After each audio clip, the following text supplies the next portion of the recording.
Hi, this is Craig, and welcome to another episode of Cruising Off Duty.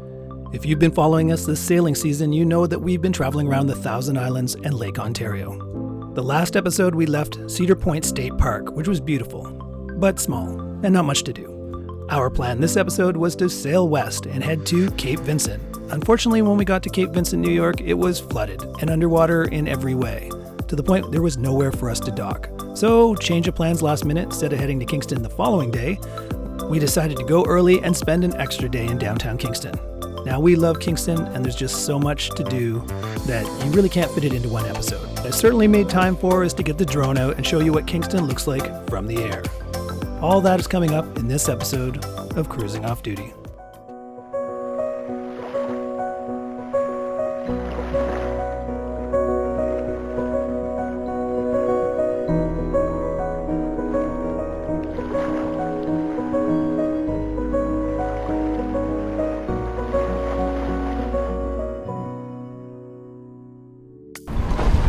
Way, and it just seems like today it's non-stop tanker freighter ships going by. Seems like they're common on the American side of the Wolf Island on the St. Lawrence. On the Canadian side, not so much. Tanker on this side.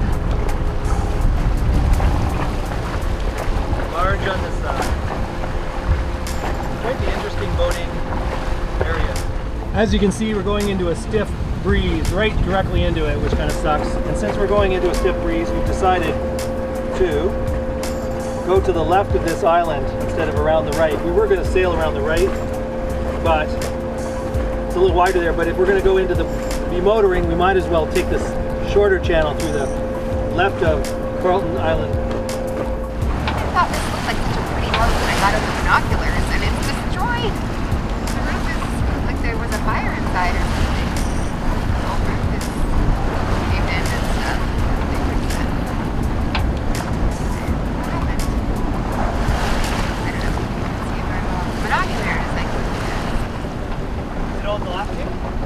Dilapidated at the top anyway. I don't know about the lower house. The castle-like thing at the back is destroyed. The greenhouse looks fine, so I don't know what's going on.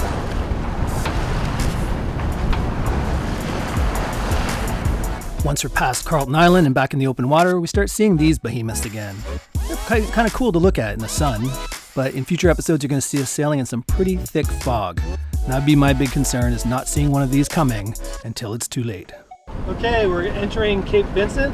They have a breakwater wall out here, and we're not sure exactly where we go inside there. We're told these are the city docks, and they are quite clearly underwater, so nobody's there. So we're wondering if we can go over to this cement dock over here. We might be out of luck going here. Because all the docks are so low, your fenders can't defend you from banging into them. So we're just leaving where we were just tied up to that wall behind Craig. Sad. Because we couldn't find any public docks, they're all underwater. And then we went and knocked on that door, and it's a pilot house, a pilot boat business. And we can't stay here, so fine. He said that there's a marina that has slips, so we will go try. The derelict stainless tin roof building is actually the city dock. You look at that, where all the birds are on the roof. Oh gosh. That's the city dock. So we may be out of luck. If the marina isn't under $10, we're not going to stay there. We're just going to try this place next year. As we were going back and forth looking for a dock, we were kind of checking out the town from the water, and there really wasn't much to look at. So we decided to skip it. Maybe we'll go to it next year. So we were going to head to downtown Kingston tomorrow, but we decided to just do it today. We finally have enough wind at the right angle to sail, and we're going to end up circumnavigating Wolf Island as we head to Kingston downtown Confederation Basin. We have officially circumnavigated Wolf Island because we're back in Kingston. Wolf Island's this huge island over here that's literally so big it looks like this massive land. It doesn't even look like an island. As Janice is explaining how we're pulling into beautiful downtown Kingston and Confederation Basin, let me just apologize for these lines. I have no idea what happened there. Janice is supposed to make them look nice when we're done sailing, but looks like she had a wrestling match with them. I'm sure if she was here, she would give me some great answer as to why that was the way it was. Unfortunately, she's not here while I'm editing, so I get to say it is defenseless. Defenseless, I tell you. Her punishment? She shall be swabbing the decks. In all seriousness, let me just say that Kingston is a beautiful town. There are plenty of bars, restaurants, and other activities to keep you busy for days and days. In fact, we spend 2 days here, which will get covered in the next episode. But I won't leave you with just this footage of us driving in. I'm going to bring out the old drone, show you what it looks like from the air.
Well, let's leave it there for now. We spent 2 days in Kingston and it's just far too much good stuff to jam into this episode. Being able to moor your boat in downtown Kingston for next to nothing seems too good to be true. And this town has old world charm, lots of great architecture, and most importantly for Janice, a crepe place that she loves. So we went there twice. We love Kingston anyway, but another reason we stayed for 2 days is we had to wait for our folding bikes to arrive, which is something we use in future episodes. Well, I hope you've enjoyed this episode of Cruising Off Duty. If you did, you can help with the channel by giving it a thumbs up. In the next episode, we cover Kingston, but after that we go to Wapoose, which is wine country. Then on to Duck Island, which should be called Snake Island, then to Sackett's Harbor, and then Oswego. And for all those people that love the aerial footage, don't worry. Almost every stop I get the Mavic out and show you what it looks like from the air. So subscribe so you don't miss an episode. And until next time, this is Craig signing off, wishing you safe cruising.